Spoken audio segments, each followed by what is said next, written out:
தளபதி விஜய் நடிப்பில் கடைசியாக வெளிவரவிருக்கும் திரைப்படம் தளபதி 69. GOAD படத்தை தொடர்ந்து விஜய் நடிக்கவிருக்கும் இப்படத்தை வினோத் இயக்கவுள்ளார். விஜய் வினோத் இருவரும் முதல் முறையாக இப்படத்திற்காக இணைகின்றனர். மேலும் இப்படத்தை KVN நிறுவனம் தயாரிக்க உள்ளது.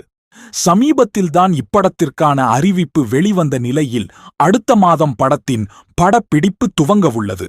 மேலும் அனிருத் தான் இப்படத்திற்கு இசையமைக்கிறார். தளபதி 69 படத்தில் இணையும் மாஸ் வில்லன் நடிகர் யார் தெரியுமா?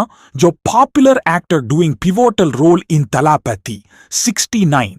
தமிழ்நாட்டில் 13 நாட்களில் கோட் படம் செய்த வசூல் எவ்வளவு தெரியுமா? தமிழ்நாட்டில் 13 நாட்களில் GOAD படம் செய்த வசூல் எவ்வளவு தெரியுமா? கத்தி, பீஸ்ட், மாஸ்டர், லியோ படங்களை தொடர்ந்து 5வது முறையாக விஜயுடன் கைகோர்த்துள்ளார் அனிருத். கண்டிப்பாக பாடல்களும் பின்னணி இசையும் மாசாக இருக்கும் என்பதில் எந்த ஒரு சந்தேகமும் இல்லை. இப்படத்தில் மமிதா பைஜு, சமந்தா, சிம்ரன் ஆகியோர் நடிக்கிறார்கள் என சொல்லப்பட்டது.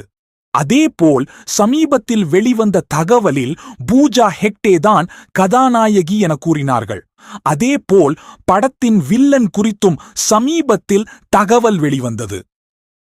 பாலிவுட் சினிமாவில் கலக்கிக் கொண்டிருக்கும் பாபி தியோல் தான் இப்படத்தில் வில்லனாக நடிக்கிறார் என்கின்றனர்.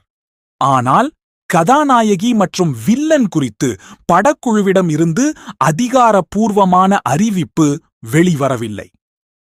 முக்கிய கதாபாத்திரத்தில் பிரகாஷ் ராஜ் நடிக்கப் போவதாக தகவல் பரவி வருகிறது. ஆனால் இது எந்த அளவிற்கு உண்மை என தெரியவில்லை. விஜய் பிரகாஷ் ராஜ் கூட்டணியில் கில்லி, சிவகாசி, வில்லு, போக்கிரி, வாரிசு ஆகிய படங்கள் வெளிவந்துள்ளது என்பது குறிப்பிடத்தக்கது.